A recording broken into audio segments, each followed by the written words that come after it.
Hello? Hello po. Good morning! Good morning po. Good morning. What is your name?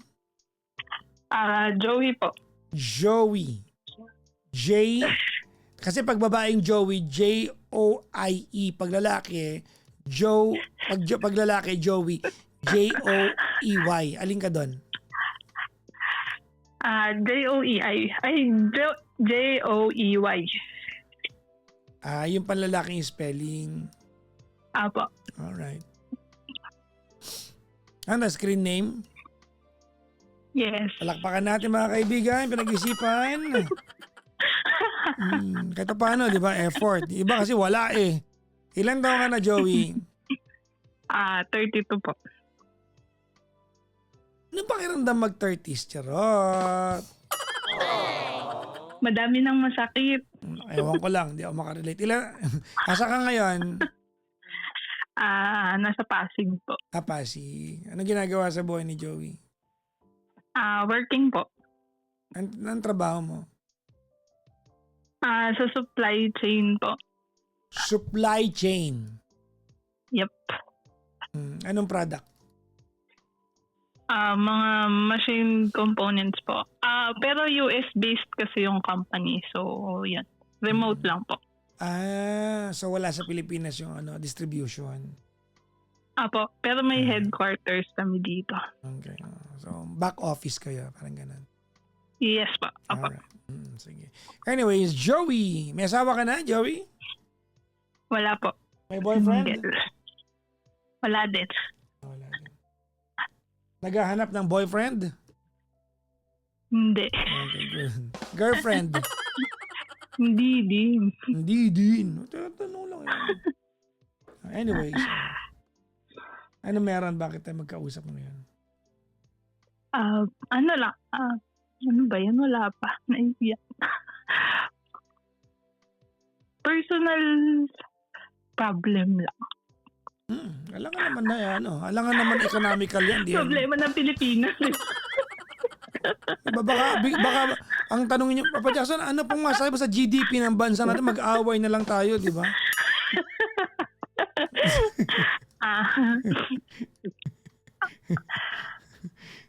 Ano problema mo? I'm so lost lang this past Bakit? few weeks, months, ganyan. Actually po, I've been with actually hindi naman to love, pero nagkasabay-sabay lang yung problema. Kasi, backstory lang po, I've been in a relationship for 6 years. So, we just broke up. So, nag-live-in kami, tapos nag-move out ako nung naghiwalay kami. Okay. And then, actually, very fresh ba? Before po kasi kami naghiwalay, 2 months akong nagbakasyon sa province. So, nung nasa province ako, daming realizations, ganyan. Tapos pagbalik ko ng Manila, nakipaghiwalay ako. Anong realization? Anong meron ba? Anong klaseng realization? I just realized na hindi na ako yung priority. Tapos yung mga yung relationship namin is wala nang patutunguhan. Bakit?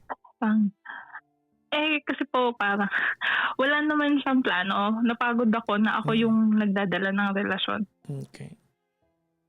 So, yun. So, when I got back here in Manila, nag-move out ako sa place namin. So, May 24 po ako dumating. May 25 nakipaghiwalay ako. May 26 nag-move out na ako agad. Did you meet someone? No po. Another guy is not even a reason here. Wala po. Talagang personal struggle ko na siya. So feeling ko, I don't know. Napagod lang No, talaga ako. hindi yan. Feeling ko, even before going to the vacation, Yes. contemplating ka na. Apo. Actually, 1 year na ako nag-contemplate. Did you tell Kasi him I'm that? still, Or ginulat mo na lang siya? sinabi ko na sa kanya, paulit-ulit ko naman ino-open up yung topic na yon. Mhm. Yung, uy, anong plano natin? Wala ba? Mhm. Ano bang what exactly were you waiting for him to tell you? Actually, yung nag-live-in po kami. Nakabukod kami sa parents niya. Pero kasi, parang 2 houses away lang. Ganyan. Mhm. What I want is to have bahay na sa amin. Ganyan. Tapos parang in terms of financial po kasi, may work naman siya. Pero most of the bills ay cover ko. Gaano katagal Kasi- kayo naging magjowa bago kayo nag-live-in? 1 year po. Okay. Bakit ka nakipag-live-in knowing what you knew? Kasi ano po I'm independent. And your point? I'm living alone. Mm. And then I need company, ganyan. I need someone to be with, ganyan. Okay. Bali pa ba joke, hindi yun yung problema na ano ko kasi ganon. Parang sa the breakup happened last May 26. May Okay. 26 nag-move out na ako kasi nung May Okay. 25 naghahanap na ako ng apart. Mhm. Then May 31 na-hospitalized ako. Okay. Na-confine ako. Okay. 24, dumating ka, 25, hiwalay kayo. May 31 na ospital ka. Apo, Okay, 1 bakit? week. Anong meron? Yung apart ko kasi, walking distance lang siya sa hospital. So, sinugod din sa sarili ko sa ER mag-isa. Ano sakit mo? Kidney stone po. Ba't? So, Okay. and then, yung relative ko po kasi, nasa province. And dahil live-in kami, siya lang yung pinakamalapit na taong pwede kong So you still called him? buhan. Yeah. Interesting. Kasi, wala Like, and then, yung friends ko have their own... Sorry. This is after you said, independent po kasi ako Kasi yun ang impression ko Kasi Papa Nung Jack, ikaw confine ako Nung nakipaghiwalay ka, that's what, yun ang inisip ko. Nung nakipaghiwalay ka, you were trying to regain yung independence mo Pero tinawagan mo rin pala siya. Yep. Yeah, I know. Kasi, mali. Parang, I don't have, kumaga last resort na siya. Madami naman akong tinawagan before siya. It's just that, Hindi ka naiya na. siya kasi, naiya ako nun. Kumbaga, syempre, utang na loob yun. At saka pa dyan, kasi nung time na yun, majority of my things are still in the house. Okay. So, Saan ka sabi ko, lumipat? dalan mo ko ng damit. From QC to Pasig. Okay. Weird. So, Dumating naman siya. After an hour. Iniisip ko, ako ba darating ba? Parang hindi. Grabe naman yun. Hindi, yun ang gusto mo Detachment from me. Kung may lalaki. Yes. Diba? Hindi ko Actually, ano siya, hindi ko sinasabi lesbian, na I will not look after you. I'll send someone on my behalf. Pero hindi ako. siya yung dumating Oh. May minamahal. Bawat tao may damdamin ay may minamahal. Tuloy. Tapos? And then, parang 3 days ako na-confine. Tapos during the confinement, nakita kasi na, so kailangan po tanggalin yung kidney stone. So, after a week pa siya natanggal, pero after 3 days, na-discharge na ako. Kasi sa ibang ospital siya gagawin yung procedure. Kasi dun sa ospital na malapit dito, hindi siya available. Tapos, after yung 3 days na yun, siya yung kasama ko. Okay. Kamusta kayo? Hindi kayo weird? Hindi naman. She's still trying to fix things. Parang ganyan. Nagtatry pa rin siya. Pero, She ba? yes po. Okay. Lesbian siya. Lesbian siya. Okay. Yep. Mm. So, ayan. Sinusubukan niya pa din. Pero Ikaw sabi ba ko lesbian ka din? Bye. Bi ka. So, Yep. tomboy. Okay, ito. Bagong term. Pwede pala yun. Tomboy, Pag bay lalaki, bikla. Bakit? Bakit? Bakit? Ano? Okay, sige. Okay. Aminin mo, ang witty ko doon. Ay. Okay, tuloy. Happy Pride. Tapos, edi after po nun, so doon sa 3 days na yun, inaayos niya, nagtatry siya. Okay. Sabi ko, wag na, pagod na talaga ako. Tapos ngayon, mayroon pa akong problema, wag muna. Sabi mo wag, pero tinawag mo siya. Ang tigas din ang mukha mo, no? Oo nga, Papa Jack. Utang na loob ko na nga yun sa kanya. And then, after that, nung sa procedure na, kasi dapat outpatient lang ako. So, ang sinama ko na doon, friend ko, kasi ayoko na nga siyang tawagin. Okay. So, after nun, supposedly outpatient. Pero, na-admit pa ako ng overnight kasi sabi ng doktor, hindi normal yung nakuha na stone. Kumbaga parang, supposedly yung procedure should be 1 hour lang. Pero tumagal siya ng 3 hours. Ganun siya kalala. Tapos, sabi kasi ng doktor, may ilalagay na stent or basta yun, stent. Sige lang. Para daw hindi mag-close yung ureter ko. Okay. But they found out na matagal na sarado yung kidney ko. Ano ibig sabihin? Yung pinaka-entrance po ng kidney is sarado na dahil dun sa kidney stone na nakaharang. Okay. Na tinanggal nila. So, anong implication nun? Actually, kanina lang, sinabi ng doktor na I only have 1 functioning kidney. Which is enough. Yup, yeah, enough siya. But,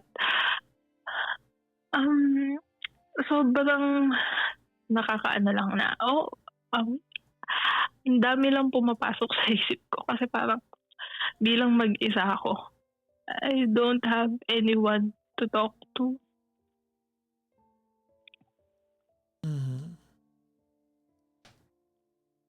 I have my friends, yes. Pero, yung comfort ba? Kasi, yung mom ko, may family naman siya. Yung papa ko, hindi ko naman siya kilala. Tapos wala naman akong kapatid. Ang kapatid ko lang is yung nasa side ng mama ko. Tapos, ako yung eldest kasi. So, hindi ko din sila maasahan. Bakit naman? Dahil eldest ka? Yes. Di pa nila naiintindi. Saka kasi papatsak, bilang panganay ka. Ayoko kasing dumagdag sa burden kasi hindi naman sila well off. Saka hindi naman. Wait. Naguguluhan ako. You're confusing attention into financial relationship, no? Ano kinalaman ng pagiging well-off at hindi well-off kung gusto mo lang magkwento?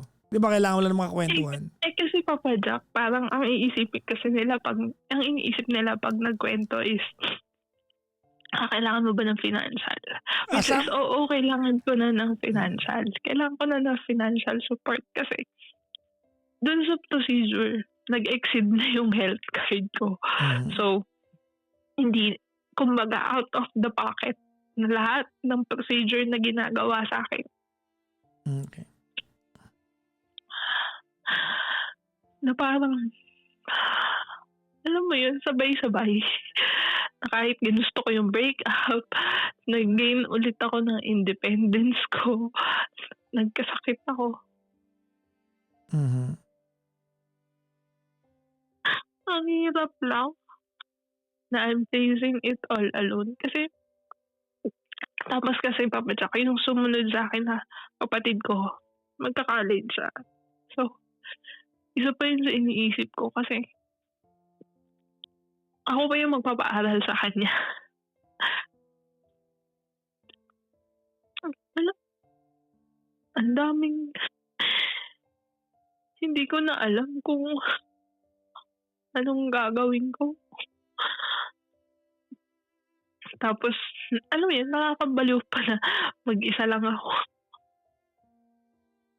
Na hindi naman ako, lumalabas ako, pero hindi naman, pag uwi mo ng bahay, ikaw lang din mag-isa.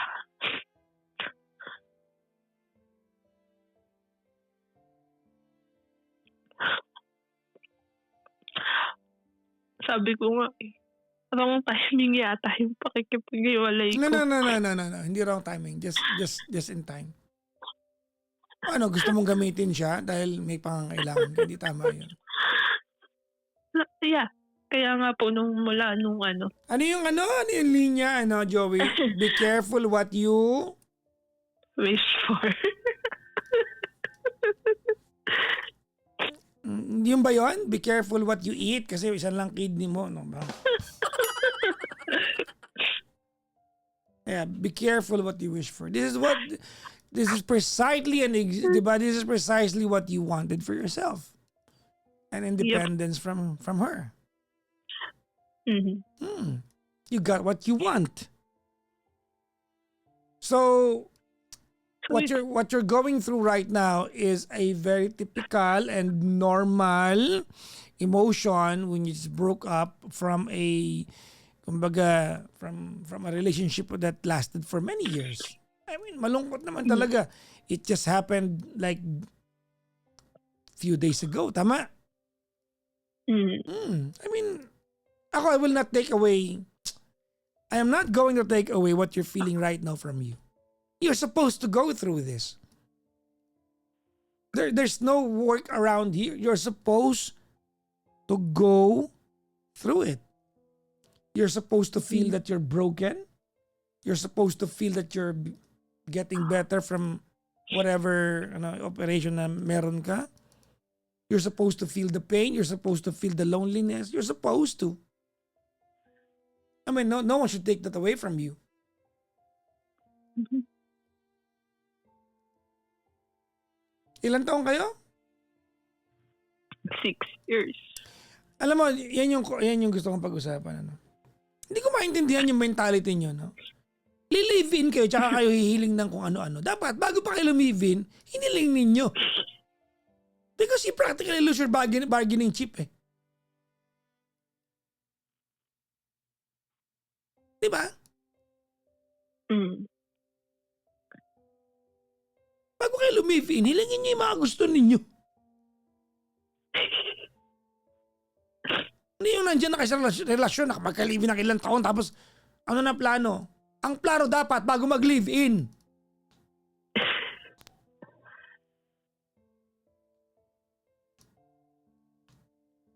And you said something that's very striking. I want to ask you about this. No? Mm-hmm. Sabi mo nakipag-live-in ka lang because you wanted someone. Ano, hindi mo siya love? Kailangan mo lang? Mahal ko naman siya nung time na yun, Papa Okay. Jack. Hindi yun ang narinig ko kasi.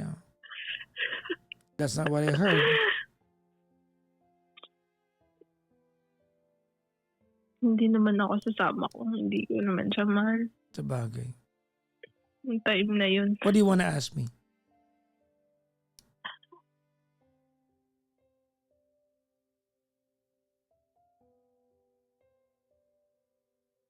How will I get through this? Actually, papansin ko wala naman talaga akong tanong.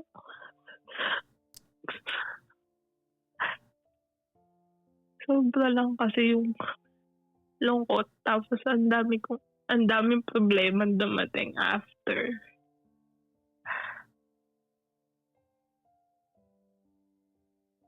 Mhm. Ano yung problema? Yun na yan? Mm. Well, practically your health scare is almost over. Mm. Tama? Money problem na lang yun eh. So, if you're that proud, if you're too proud to ask from your relatives, wala tayong magawa sa part na yan. Hindi mo na kaya yung pamingin tulong.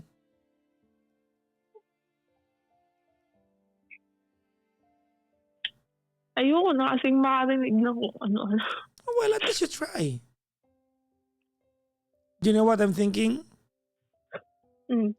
O, di kayo kalalapit sa ex mo. Ayoko. Mhm. Okay. Okay. Feeling ko, that's very possible.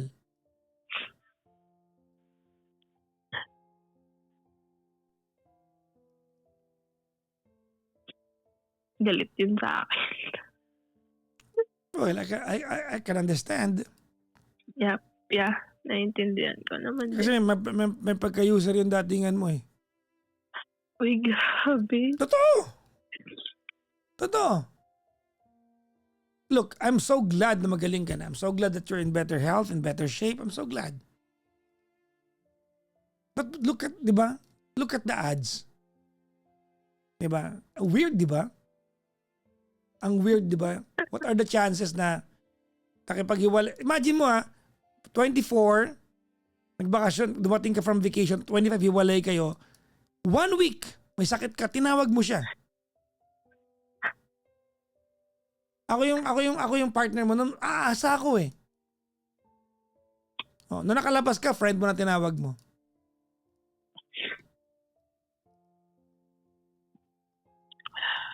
May pagka-user, di ba? Kasi ayoko na lang additional na utang na loob. Hindi yun ang point ko. Sana pinangatawanan mo.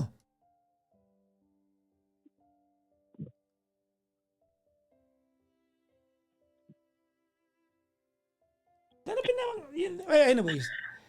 Ano na to? Water under the bridge na to. Yan sabi ko lang sa'yo.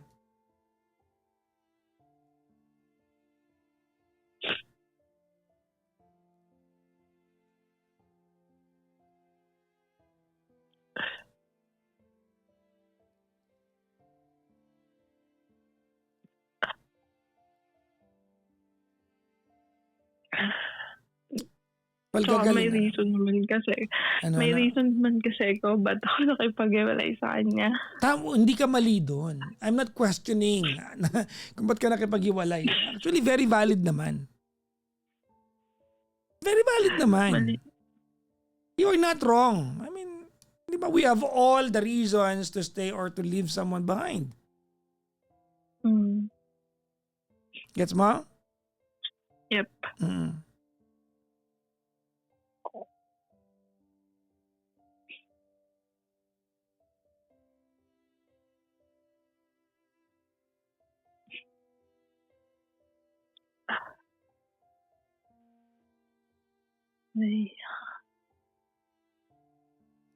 Oh well. Again, if you're broken tonight, if you're sad, I think you're supposed to feel and go through that. Normal yan. I wouldn't want to take that away from you.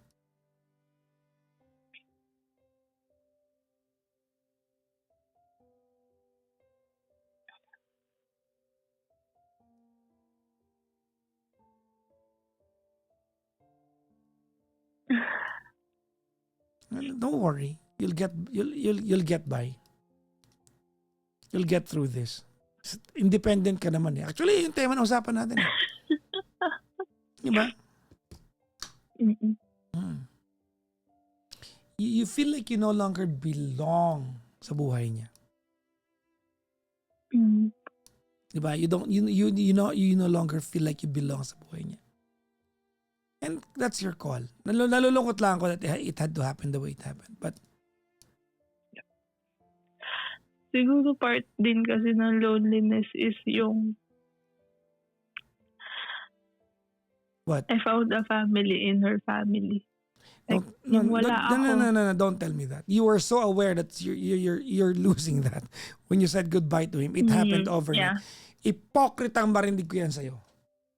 Hindi. Kasi alam ko, sinabi ko naman yan, papadyo sa kanya na parang mas kaya kitang iwan kaysa sa pamilya ko. That's her family. Yeah. Alam mo yung, ganito Joey,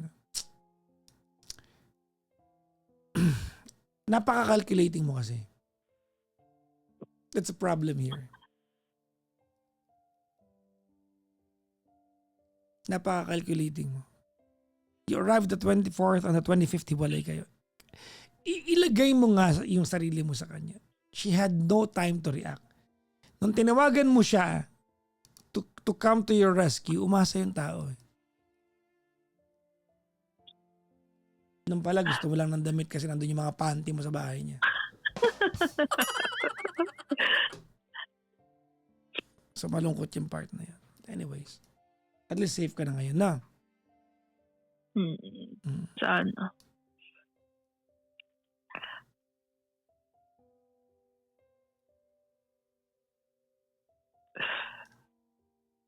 Well, anyways.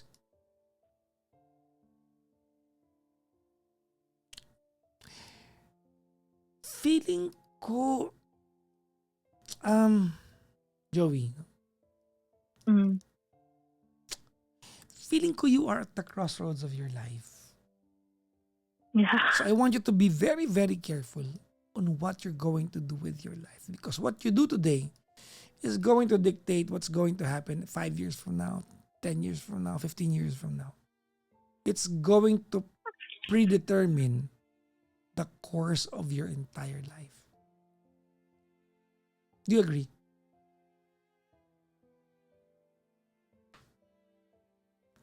Hello? Yes po. Yeah. Feeling ko, no? So I want you to be very, very careful.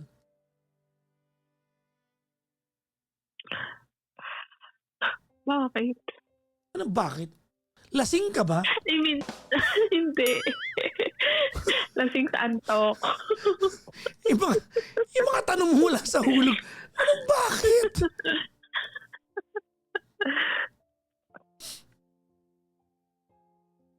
So, I'm just telling you, I want you to be very, very careful. Because what you're going to do today is going to predetermine what your life is going to look like 5 years, 10 years, 15 years from now. Yeah.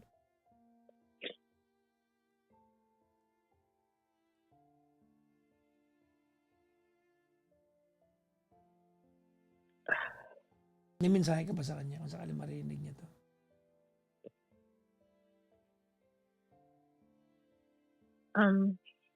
Salamat sa 6 na taon. Salamat sa 6 beautiful years. Sorry kasi napagod ako. Napagod akong piliin ka araw-araw.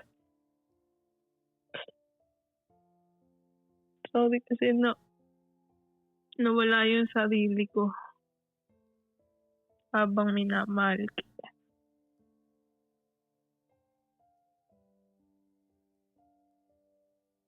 Oh. That's profound. Go ahead.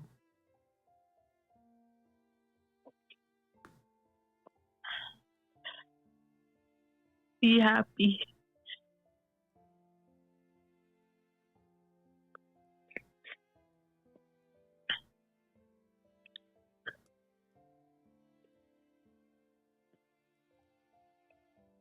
Naiintindihan ko yung galit.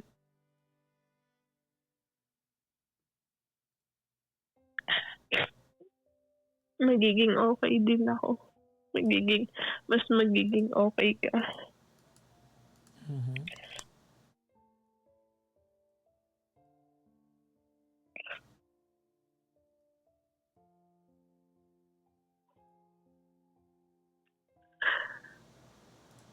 Yun lang po.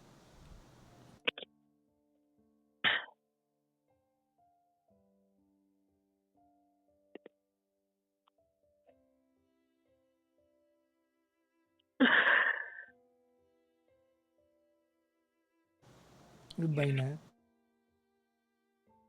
Yeah.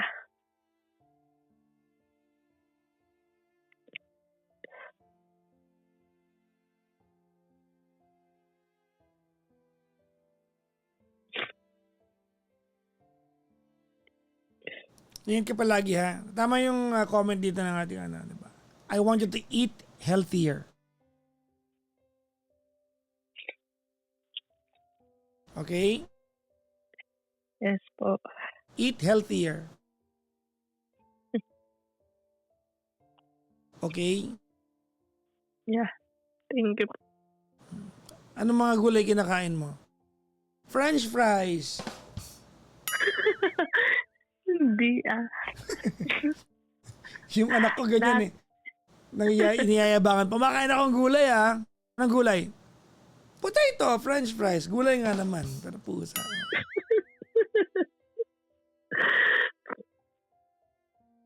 Mm. Okay. That's it? Yeah. Thank you po.